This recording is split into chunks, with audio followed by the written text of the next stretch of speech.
Dear colleagues, dear participants of webinar, dear colleagues ambassadors, уважаемые послы, уважаемые участники семинара. For me, it's a great pleasure to take part in today's webinar discussion dedicated to the 80th anniversary of the beginning of the Great Patriotic War, the most tragic period throughout the entire history of all our nations, including the Republic of Belarus.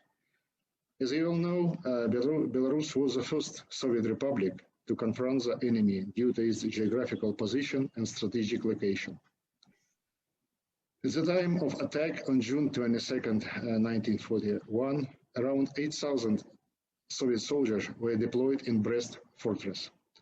The battle became fierce and protracted, lasted for many days.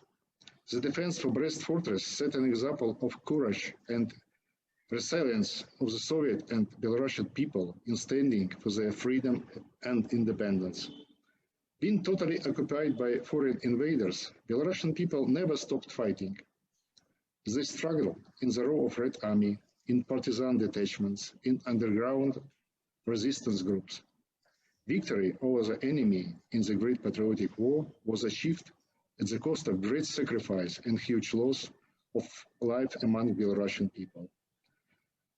Over 1.4 million citizens were killed in the territory of Belarus in more than 260 places of so-called concentration camps. Nearly each third citizen of Belarus died during the wartime. Over 200 towns and communities out of existing 270 and almost 90% of buildings in capital Minsk city were ruined. More than 9,000 villages were completely swept out or demolished. No other single country has suffered such a human loss in terms of proportion of its population. The Nazi invaders left behind them trails of murder, looting, unprecedented destruction in the territory of Belarus.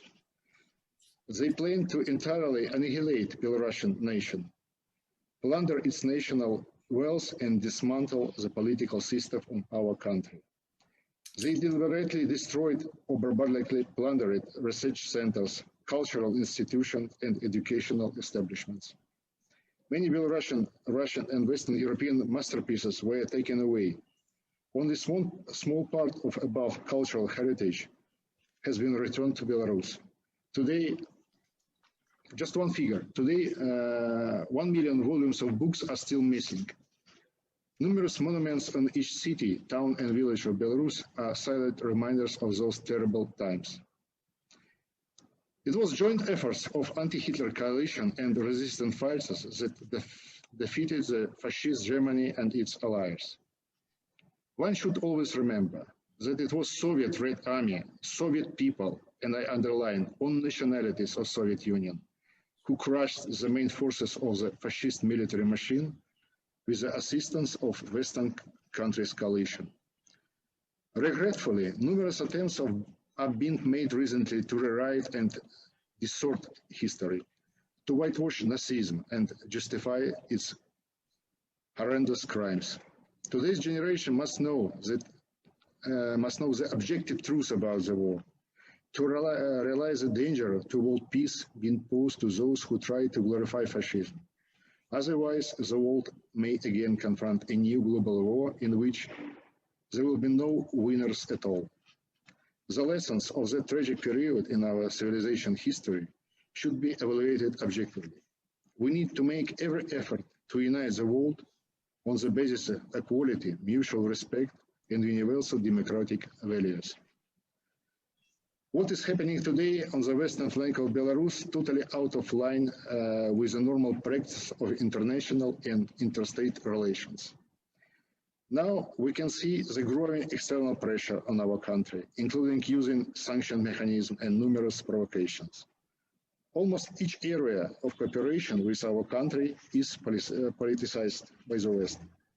And even today, our country, Belarus, again challenges new attempts to destroy existing independent state, to change government, president, to demolish all we did during the last 30 years of our independence.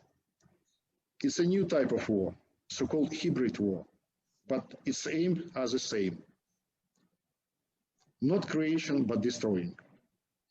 Obviously, further escalation of the situation will not lead to anything good. No one can gain from this. Everyone will lose. This scenario has only negative consequences. We should not repeat the mistakes of the past. Our government is strong and will stand. Therefore, it is necessary to build relations based on equal and mutually respectful dialogue aimed at overcoming existing contradictions and strengthening the architecture of international security. I would like to call on all our foreign partners to support independence and sovereignty of Belarus. We have managed to defeat enemies during the Second World War and the Great Patriotic War. And we definitely managed to preserve our freedom and independence now. Thank you for your attention. Большое спасибо.